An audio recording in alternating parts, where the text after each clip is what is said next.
Chapter 20. She opened her eyes and she was in a hospital bed, and the first thing she saw was Alec Nichols.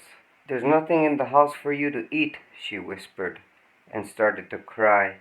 Alec's eyes filled with pain, and he put his arms around her and held her close.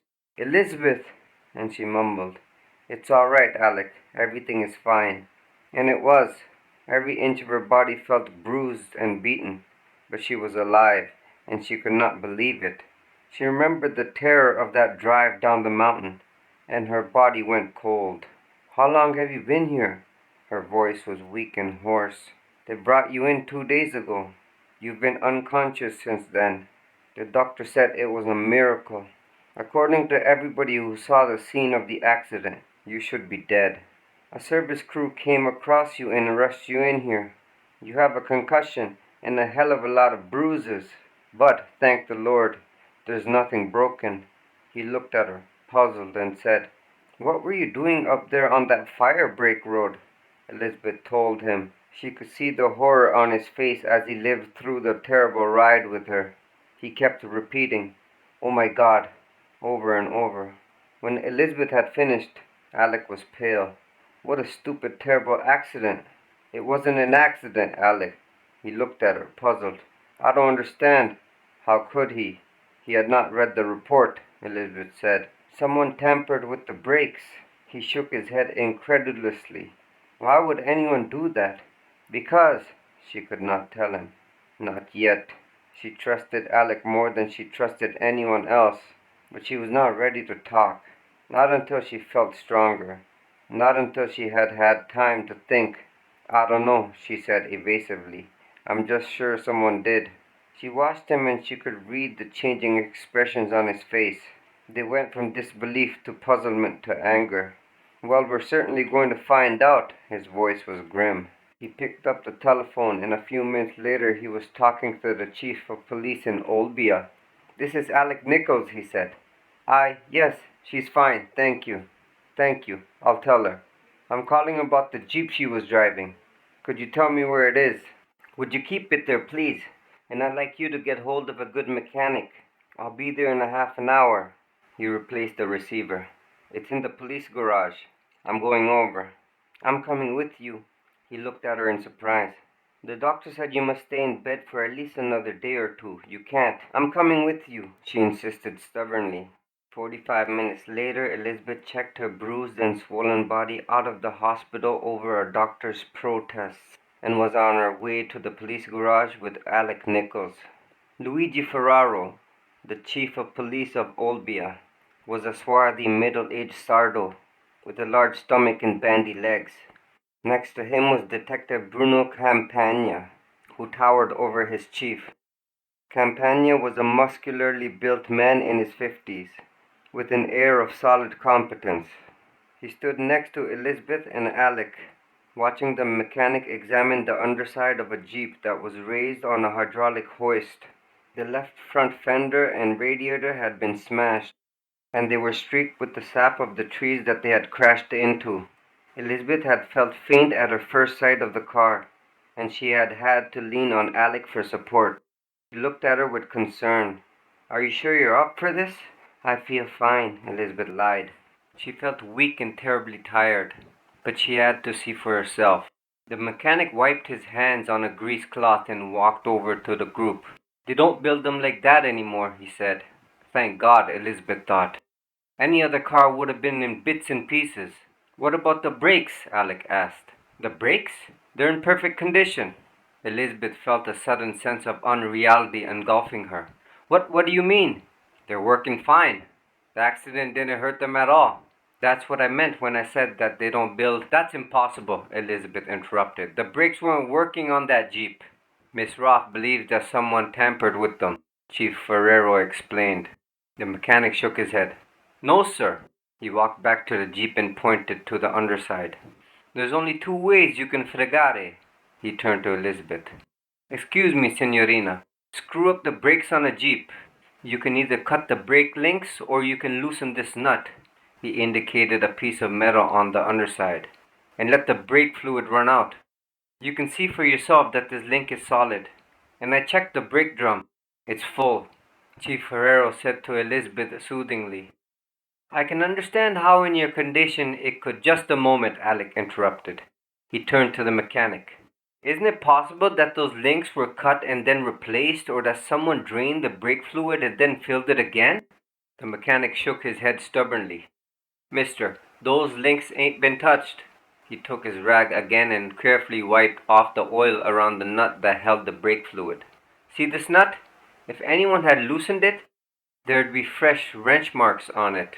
I'll guarantee that no one's touched it in the last 6 months. There's not a thing wrong with these brakes. I'll show you. He walked over to the wall and pulled a switch. There was a whirring sound and the hydraulic lift began to lower the Jeep to the floor. They watched as the mechanic got in it, started the engine, and backed up the Jeep. When it was touching the back wall, he put the Jeep in first gear and pressed down on the accelerator. The car raced toward Detective Campagna. Elizabeth opened her mouth to scream, and at that instant the Jeep jerked to a stop an inch away from him. The mechanic ignored the look the detective gave him and said, See, the brakes are perfect. They were all looking at Elizabeth now, and she knew what they were thinking. But that did not change the terror of the ride down the mountain. She could feel her foot pressing on the brakes and nothing happening. And yet the police mechanic had proved that they worked, unless he was in on it. And that meant the chief of police probably knew too. I'm becoming paranoid, Elizabeth thought. Alex said helplessly, Elizabeth, when I drove that Jeep, those brakes were not working. Alex studied her for a moment, then said to the mechanic, Let's suppose that someone did arrange it so that the brakes on this Jeep wouldn't work. How else could it have been done? Detective Campagna spoke up. They could have wet the brake lining. Elizabeth could feel an excitement staring in her. What would happen if they did that? Detective Campagna said. When the brake lining pressed against the drum, it would have no traction. The mechanic nodded. He's right. The only thing is, he turned to Elizabeth. Were your brakes working when you started driving? Elizabeth remembered using the brakes to back out of the carport and braking again later when she came to the first curves. Yes, she said, they were working. There's your answer, the mechanic said triumphantly. Your brakes got wet in the rain. Hold on, Alec objected. Why couldn't someone have wet them before she started? Because, the mechanic said patiently, if anyone had wet them before she started, she wouldn't have had no brakes at all. The chief of police turned to Elizabeth. Rain can be dangerous, Miss Roth, particularly on these narrow mountain roads. This sort of thing happens all too often. Alec was watching Elizabeth, not knowing what to do next. She felt like a fool.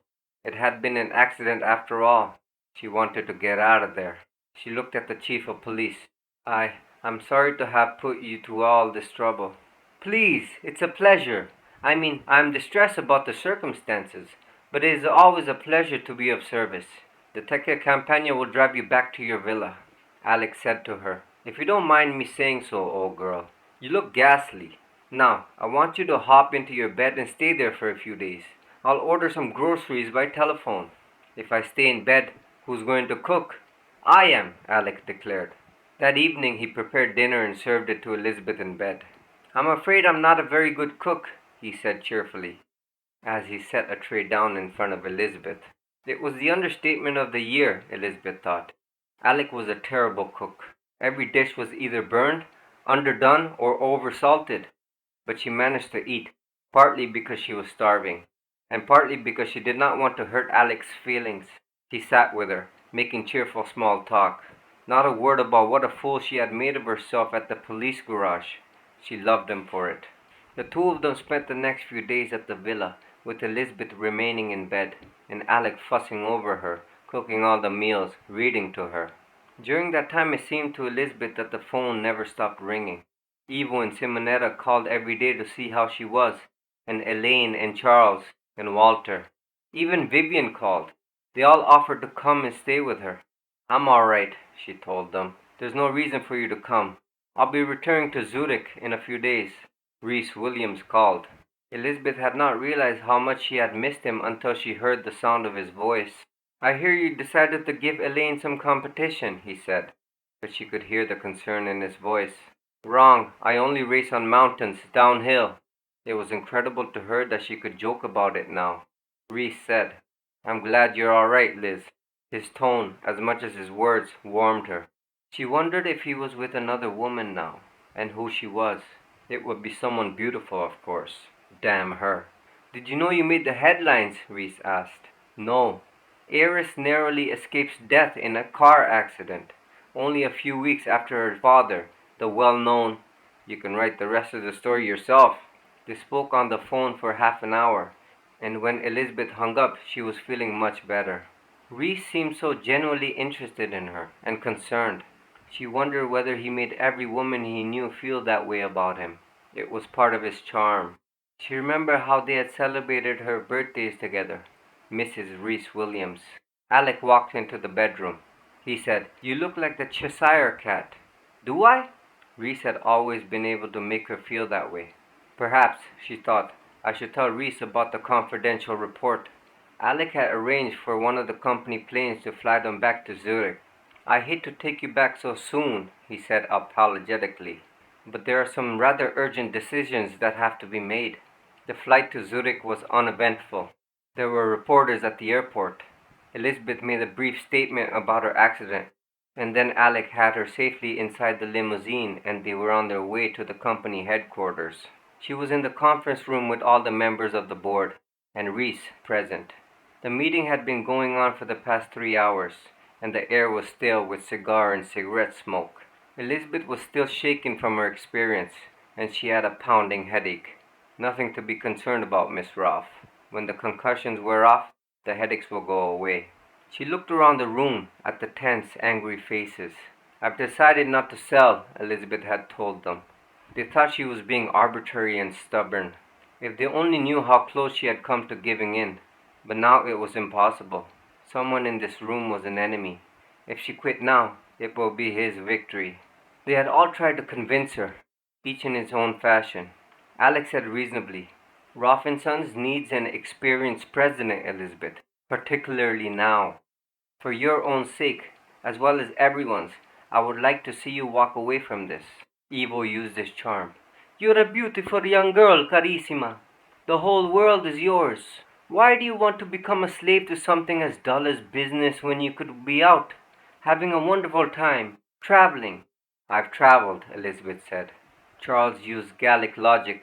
"You happen to hold the controlling stock through a tragic accident, but it makes no sense for you to try to run the company. We have serious problems. You will only make them worse." Walter spoke bluntly. "The company is in enough trouble. You have no idea how much trouble. If you do not sell now, it will be too late." Elizabeth felt as though she were under siege. She listened to them all, studying them, evaluating what they were all telling her. Each of them based their argument on the good of the company, yet one of them was working to destroy it. One thing was clear. They all wanted her to get out, to let them sell their stock, and bring in outsiders to take over Sons.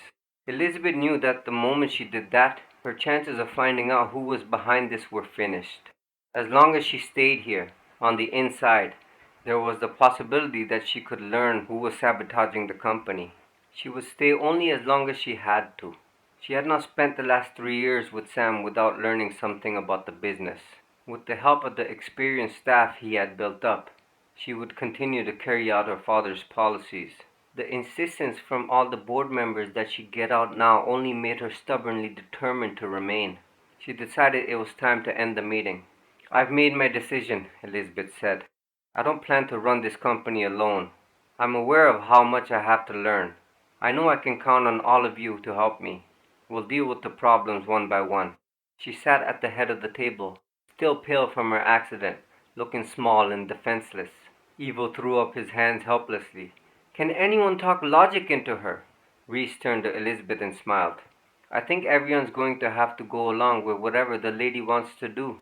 "Thank you, Reese." Elizabeth looked at the others. "There's one more thing. Since I'm taking my father's place, I think it would be best to make it official." Charles stared at her. "You mean you want to become president?" "In effect," Alec reminded him dryly. "Elizabeth is already president.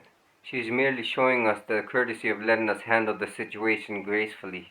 Charles hesitated, then said, "All right, I move that Elizabeth Roth be nominated president of Roth & Sons." "I second the motion." Walter. The motion was carried. It was such a bad time for presidents, he thought sadly. So many were being assassinated,